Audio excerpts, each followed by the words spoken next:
Lep pozdrav, že smo nazaj. Tako je in čas je za kotiček z založbo Kiara, ki ga imamo vsako sredo. Včasih predstavljamo knjige, včasih imamo pogovore z avtorji.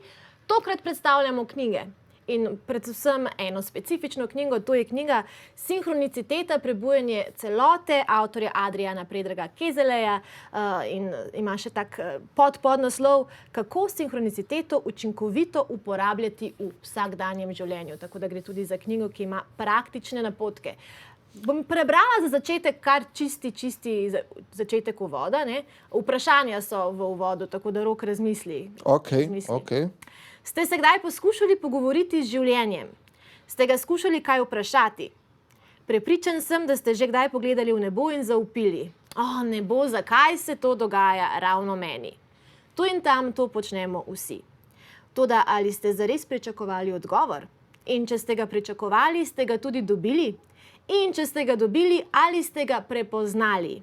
In končno, če ste ga prepoznali, ste ga ubogali. Rok, se ti je kdaj zgodilo že to? Ja, se mi je že velikokrat zgodilo, zakaj meni, drl sem se, zakaj, ampak pol sem pomislil, v bistvu smo precej privilegirani, tako, imamo precej privilegirano življenje, tako da jaz se zmeraj na to pol obrnem.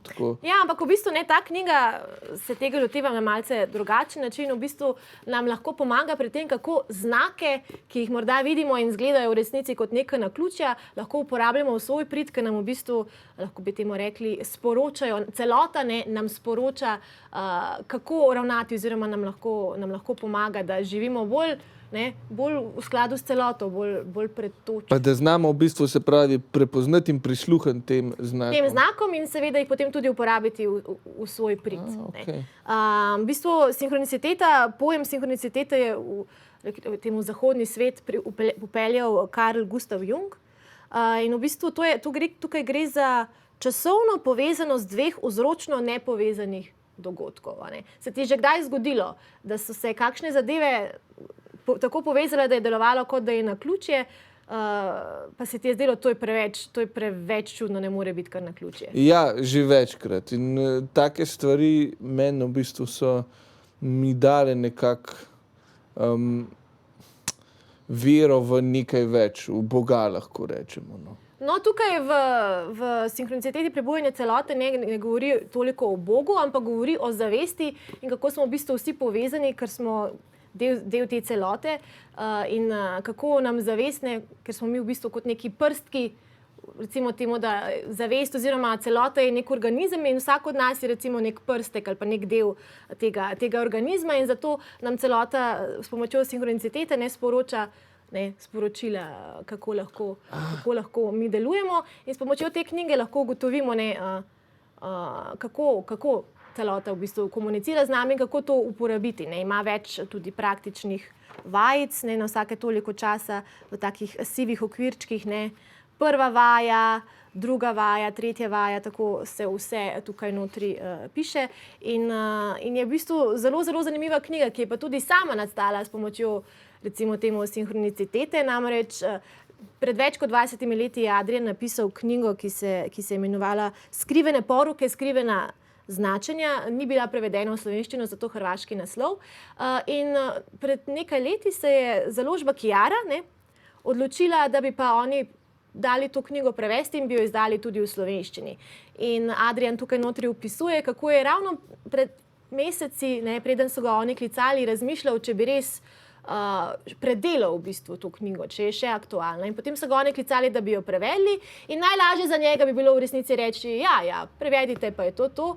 Ampak potem je bilo toliko nekih naključij, sinhroniciteta, naprimer prijel je to knjigo v roke, Skrivene poruke, skrivena značenja, ko mu je prišla pod roke, mu je padla po tleh, drugič, ko je prijel, se je nekaj poškodovala platnica in podobno.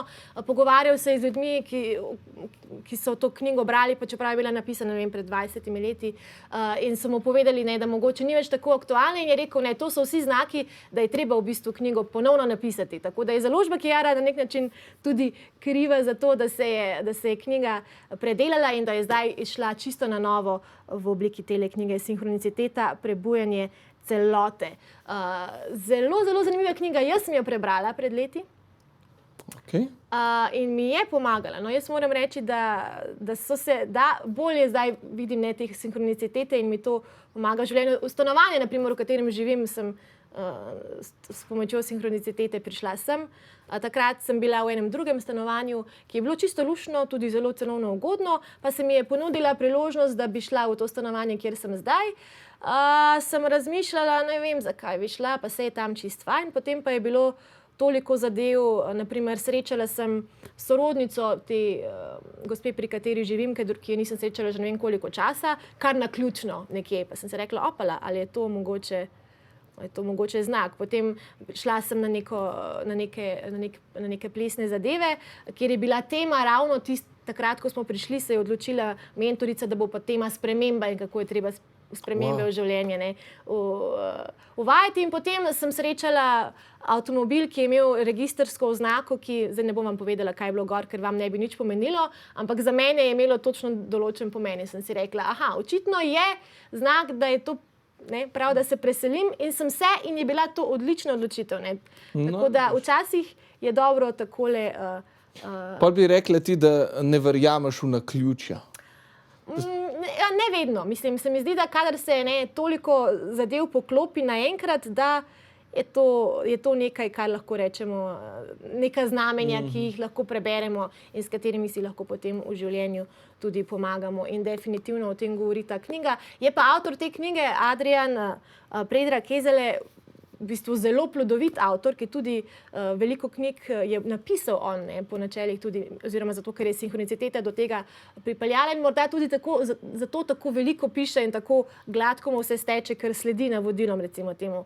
Celote, okoli 50 knjig je že napisal. Veliko teh knjig sem prebrala, najbrž jih tudi vi poznate. Ne govori samo o sinhroniciteti, tudi o intuiciji govori, pa potem Življenje, smrt, življenje, knjiga Maitreja.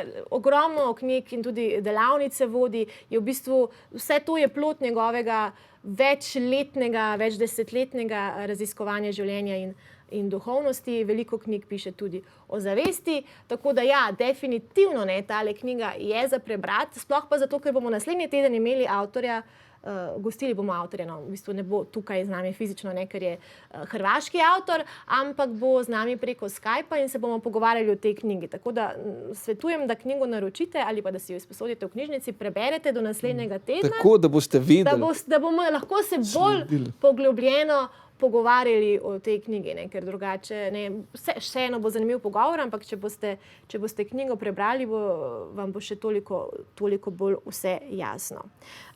Je v bistvu sinhroniciteta je nek način, kako celota komunicira s svojimi deli. Notri v knjigi je dobro opisano, kako v resnici se